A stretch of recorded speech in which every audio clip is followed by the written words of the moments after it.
Donc, bien entendu, ici, bienvenue chez la Doua. Déjà, allô, j'espère que vous allez bien.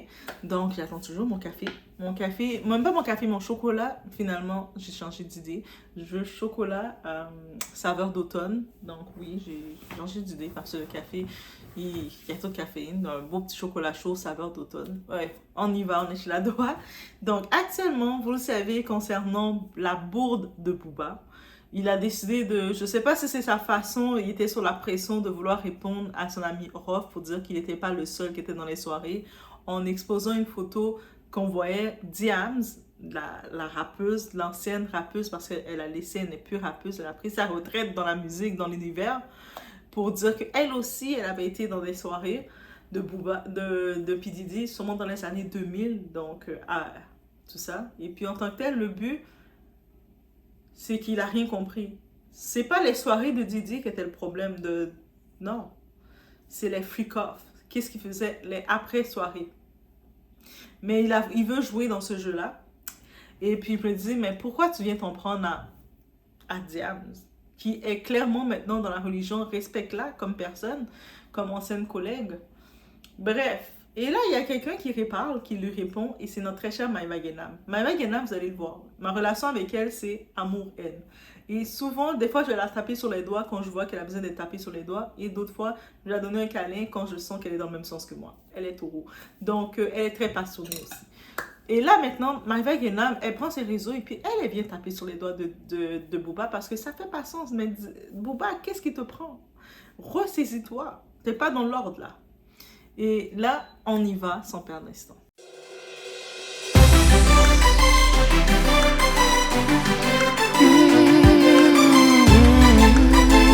Sur les réseaux sociaux, Booba, Puff Daddy, c'est les mêmes. La fille, vous avez vu les vidéos de la fille, elle a tout balancé, soirée avec Puff Daddy et l'huile, hein, et vous le suivez cher. Qu'est-ce que je vous disais hier? Vous faites la sorcellerie, vous pactisez avec le jab, tout vous retombe dessus. Regarde Booba, c'est ta fête. C'est Dieu qui donne, c'est Dieu qui donne, c'est Dieu qui donne. Cher, cher, cher, que Dieu te guide. Et Jams, elle a été guidée. Cher, cher. Vous avez vu Booba et ceux qui lui donnent du crédit, vous êtes finis à la piste comme lui. Vous êtes pareil, je vous mets dans la même case. Regardez Dieu. Regardez, c'est le pactisé. Regardez comment il est, Booba. Il a de l'orgueil. Il a un ego surdimensionné.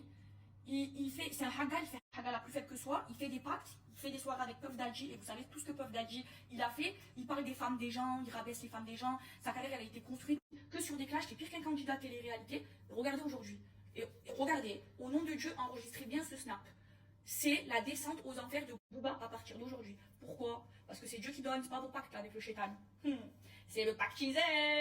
Vous allez voir tous ceux qui ont fait des pactes, qui ont vendu leur âme au diable, qui ont fait des sacrifices, tout ça. Regardez le noir que vous allez avoir dans vos vies. Et cher. Pourquoi? C'est Dieu qui donne, c'est pas les sorciers. Et Booba, il est à fond dans ça. De toute façon, vous avez vu là tout ce qui se passe. Il a dans les histoires avec Puff Daddy, ça sort sur les réseaux. Photo avec Puff Daddy, pacte. Booba, c'est ton début de ta descente aux enfers. Tu vas voir Dieu ce qu'il va te faire ici et dans le dos là. Vous savez quoi? Le seul vrai homme, c'est Rof. Rof, il a tout compris, la mentale de Rof ou rien.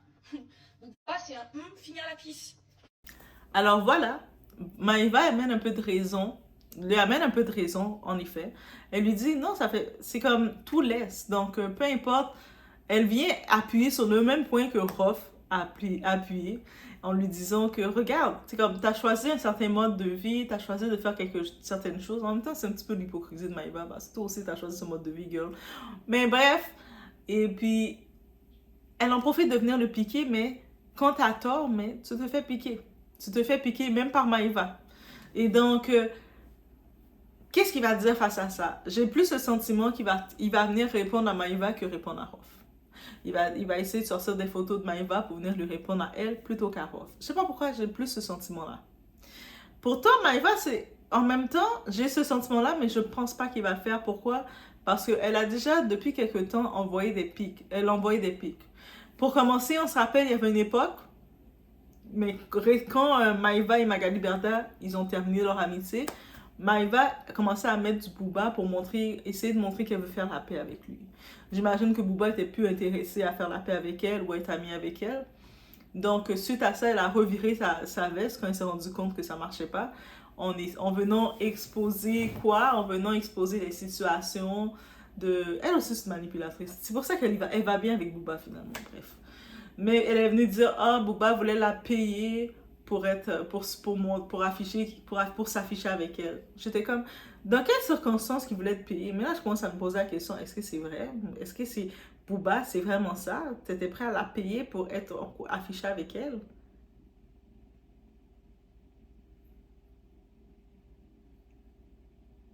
Wow. Et là, c'est sûr, dans ses speeches, quand elle commence à parler comme si elle était une grande croyante et tout, on connaît, c'est du Maïva. Elle utilise la religion comme jamais. Donc, mais ça fait partie de son personnage. Mais elle a raison sur le fait. Elle a raison sur le fait qu'il il a fait une bourde. Il a réellement fait une bourde. C'était pas nécessaire. Même s'il ne voulait pas répondre à Rof, techniquement, pourquoi il va chercher des archives de Diam? C'est quoi le point de Diam en date de 2024? C'est quoi ça l'a apporté dans sa vie? Ça fait près de 10 ans qu'elle n'est plus dans le milieu. Est-ce que c'est une façon de justifier? Puis ça aussi, j'en profite de dire parce qu'il y a beaucoup de gens, ils aiment ça faire ça. Quand on expose une situation, il y a des gens qui vont dire « Ah, mais telle personne a fait de pire. » C'est parce que une autre personne a fait quelque chose ou a fait de pire que ça justifie toi qu'est-ce que tu fais ou qu'est-ce que telle personne fait. Mais le monde a tellement cette facilité de le faire. Ou sinon, le monde va dire ah, mais le monde, ils accusent Didi de V, ils accusent Didi de plein de choses, mais il y avait tel artiste, telle vedette qui a fait aussi pire et vous dites rien. Ok?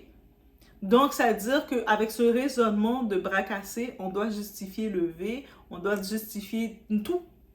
Parce que telle personne l'a fait et a passé pour le moment les mailles, qu'on doit justifier qu'est-ce qu'on voit maintenant qui se fait. Désolée, je venais de regarder la vidéo de Music Feeling et puis je regardais son raisonnement à une partie du moment comme qu'il laissait entendre que mais oui, mais c'est l'affaire de coup monté, l'affaire de Didi, mais tu sais, il y avait Marilyn Manson qui a fait ci, il y a Garth Brooks qui a fait ça, et puis on n'a rien fait pour eux, il y a les autres qui ont fait ça, et puis ils ont passé des choses, mais lui aussi, Didi, doit avoir la même chose. C'est pas normal que les avocats, ils ont fait une ligne ouverte pour recevoir les plaintes de différents témoignages, sachant que pendant près de 30 ans, ils faisaient des soirées, des événements, même à New York, ils faisaient ces événements-là.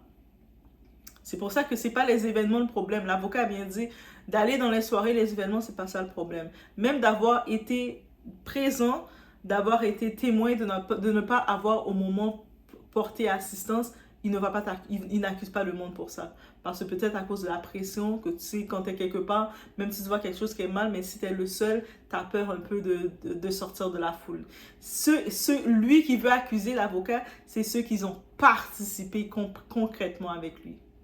Donc oui, quand tu es quelqu'un qui a organisé, qui a rassemblé des gens à venir dans ton studio, tu as organisé des soi-disant concours, tu as organisé des événements et pour faire les gens venir un peu partout dans le pays. Il y a même des artistes en Afrique qui venaient dans les studios de Didi. Donc, c'est ce témoignage-là qu'il veut regarder. Oui, bien sûr, quand tu fais une ligne ouverte, tu vas devoir tout va te filtrer. Ils sont pas bêtes. Ils vont pas prendre tous les appels de tout le monde qui vont dire « Moi, j'étais au McDonald's, là, puis j'ai vu Didi.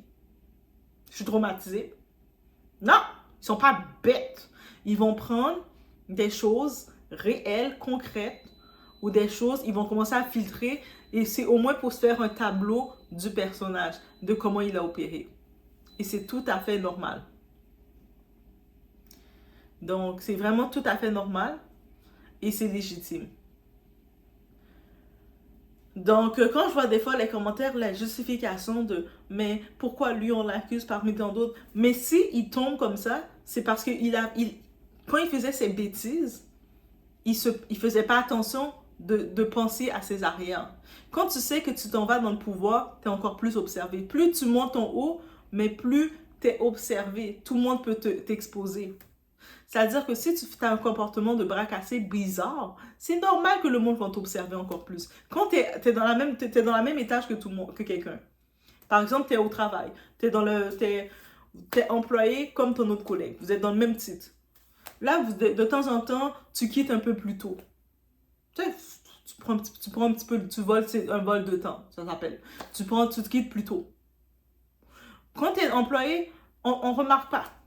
Mais là, tout d'un coup, on te donne une distinction au travail.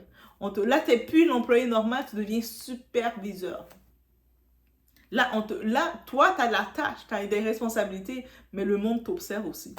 Parce que tu as un étage plus haut. Donc, on peut aussi t'observer tes gestes.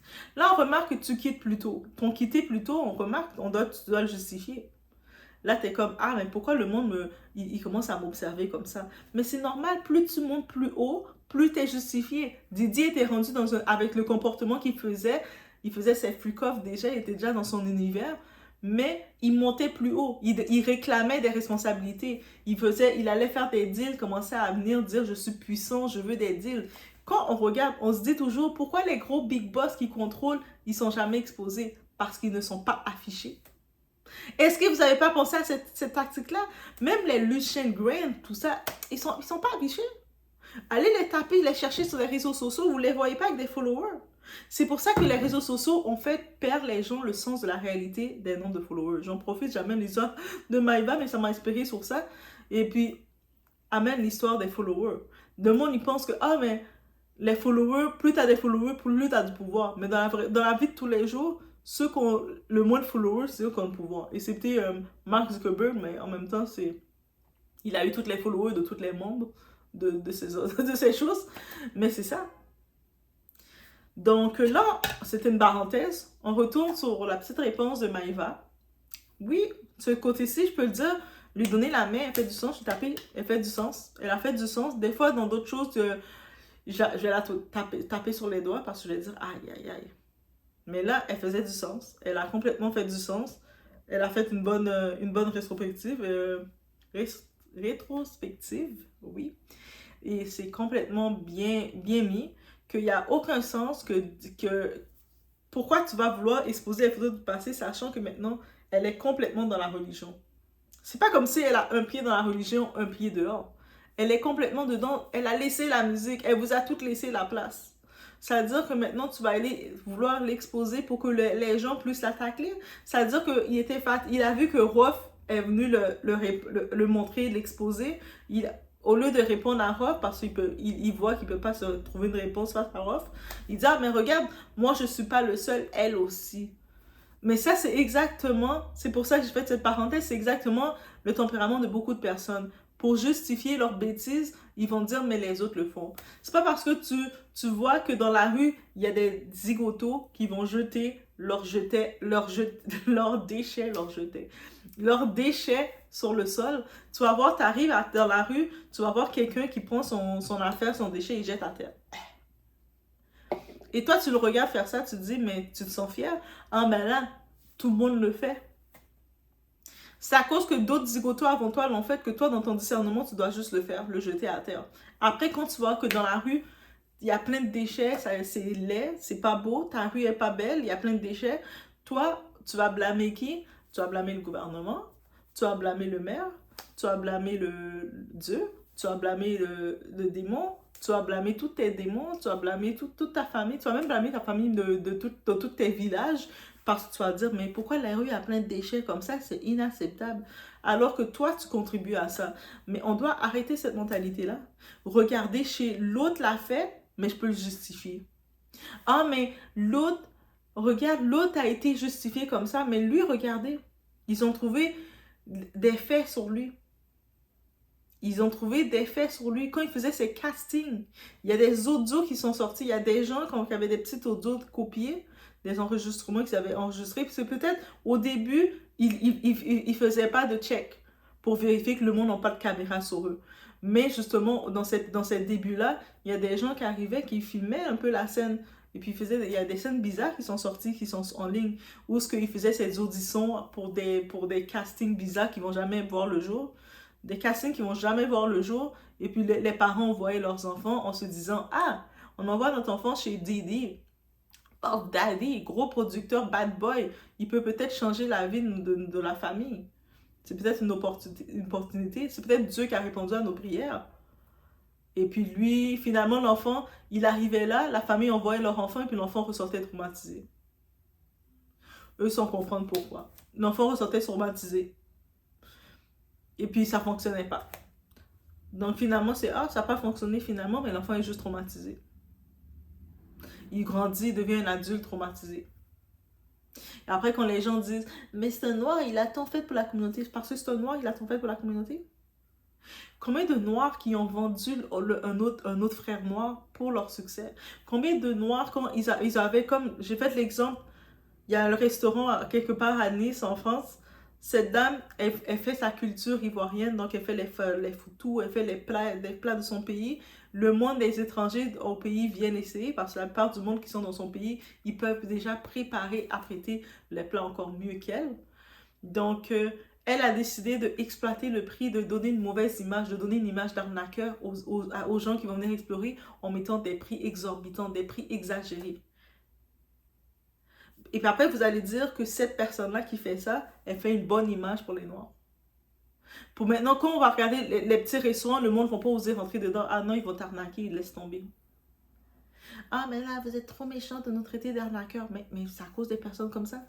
On doit arrêter de tolérer la médiocrité. On doit arrêter de pouvoir justifier, ah mais moi, comme telle personne, elle fait quelque chose, ah mais cette personne, elle jette ses déchets à terre, mais moi aussi, j'ai le droit de jeter mes déchets. Pardon? Vous savez pas, après, vous allez juste vous retrouver dans les déchets. Ça me fait penser, en Afrique du Sud, il y a un quartier, ils ont comme un gros building en forme de cylindre, là, super gros, mais il y a plus de 1000 unités, là. C'est super gros. Et puis, au milieu, il y a comme, il l'avait conçu pour être un cylindre, donc il y a la lumière qui rentre, mais tout ça. Et là, il y a eu deux, trois petits tatas, deux, trois petits bozos, deux, trois petits va-nu-pieds. Au lieu de prendre leurs déchets pour aller jeter où ce qu'ils doivent le jeter, ils ont dit, ah, mais il y a le trou au milieu. Ils commençaient à jeter leurs déchets. Ils ouvraient leurs fenêtres, ils jetaient leurs déchets dans l'affaire. Et là, ça fait un effet de masse. Là, peut-être le voisin à côté a fait, ah ouais, il y a rien fait aussi. Ils vont. Jusqu'à ce que maintenant, ils se sont retrouvés dans un ghetto, envahi. Parce que tout le monde, les déchets montaient, sont rendus presque au 15e étage de déchets.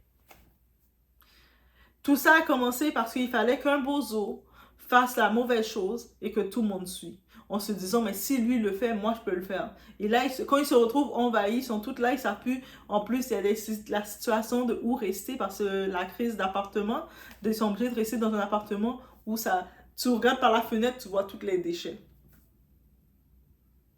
Mais tout ça a commencé, pourquoi? Par la même mentalité. Mais si telle personne fait ça, moi, je peux le faire arracher. C'est correct. Mais oui, c'est correct quand tu vas... Jusqu'à ce que tu te retrouves dans les déchets. Ou la même façon que tu es quelque part, tu vois qu'il y a un problème de structure pour ramasser les déchets déjà. Et toi, la première chose qui vient en tête, c'est de dire, ah, mais comme il y a déjà une pile de déchets, moi aussi je peux rajouter le mien. Le mien ne va pas déranger les autres. Mais ta mentalité de déchets, oui, va déranger les autres. Mais c'est exactement ça que j'ajoute. C'est-à-dire, je ne sais pas si lui, Booba, dans sa réponse, il s'est dit, ah, lui, Rof, il insinue que j'étais dans les fêtes de Didi, ça tombe mal pour moi. Mais moi, je vais lui prouver que je n'étais pas le seul dans les fêtes de Didi. Regardez, Diam aussi était dans les fêtes de Didi. Mais ça justifie... Vous n'étiez pas vous n'étiez pas ensemble dans les fêtes de Didi. Et vous n'étiez même pas dans la même période dans les fêtes de Didi. C'est-à-dire, est-ce que ça justifie qu'elle est venue, elle a assisté à une soirée? Elle a regardé la soirée, elle a vu, puis elle est repartie chez elle, elle a fait, ah non, ah, j'aime pas ça, il y a trop de monde, ça pue, il y a trop de monde. Et puis elle ne peut jamais aller. Alors que toi, on le voit assis dans la fête en blanc, presque dans la même chaise à côté de Didi. Donc, on voit ces deux cas différents. Donc, ça veut dire, pour justifier que toi, tu étais dans cette fête de Didi, tu justifies qu'elle aussi était. Et puis, on est supposé faire, ah, mais oui, c'est vrai, elle aussi y était. Donc, ça te retire, t'enlèves pour lui, il s'est dit, il va enlever la chaleur sur lui en exposant quelqu'un d'autre. Mentalité comme ça, c'est une mentalité qui amène à rien. Ah, mais Didi, là, on l'accuse parce qu'il est noir. Ou, tu sais, regarde telle personne, telle personne ont fait ci, on les a rien fait. Qui t'a dit qu'on les a rien fait dans le tout? Qui t'a dit que derrière, ils n'ont pas leur autre jugement? Ah, mais pour justifier ça, tout le mal qu'il a fait à des gens, toutes les victimes qu'il a faites maintenant, c'est justifié. Une mentalité comme ça, c'est une mentalité de déchet. Donc, je tenais à ajouter le tout. Donc, c'est notre petite réponse de notre très chère Maïva. Maïva, la défense, vous allez me voir. Des fois, quand elle fait des mauvais coups, je vais être là après elle, bien dure. Deux fois, si elle fait un bon petit coup, je vais le faire let's go, girl. C'est la seule là que on peut plus ou moins la boycotter parce que elle n'a pas peur de se mettre les pieds dans les plats, comme de lancer qu'est-ce qu'elle va dire. Des fois, ça va sortir des bons coups, des fois, c'est des mauvais coups, mais elle va le sortir. Après, quand elle a fini de le sortir, c'est sorti. Elle assume. Et en plus, quand elle a dit, oh, moi, ça pique cette phrase-là. Tu voulais être un candidat de télé. Toi, t'es pire qu'un candidat de télé-réalité. Oh my god! Comment tu dis ça? Maïva! Ça veut dire que maintenant, Booba, t'es rendu candidat de télé-réalité, là. Non, t'es même pas candidat de télé-réalité. Pire qu'un candidat de télé-réalité. Parce qu'au moins, les candidats de télé-réalité peuvent dire, pour faire leur contenu, ils vont créer, générer un petit peu du buzz. J'ai sorti avec elle, je suis plus avec elle, il m'a trahi, il m'a pas trahi, mon pain est brûlé, mon pain est pas brûlé. Tu sais, ils peuvent faire des petits buzz comme ça. Mais toi, t'es dans le même niveau. Habituellement, les artistes, de temps en temps, ils doivent parler de leur tournée. Ah, je suis allée faire ma tournée en Espagne. Ah, l'Espagne, peace. Toi, tout le long, t'es dans cette actualité. Oh, regarde, Aya. Oh, oh, oh, oh, oh. Elle a les fesses noires. Oh, oh, oh, oh, oh. Oh, regarde un tel. Oh, oh, oh, oh, oh. Oh, dem. Oh, oh, oh, oh. Un moment, là, on ressaisit. Et là, jusqu'à tu vas chercher Diam. Donc, quand t'es allé chercher Diam, tu m'as cherché. Tu m'as cherché. Donc, je laisse sur ce. On se voit aux prochaines vidéos. It's about everything.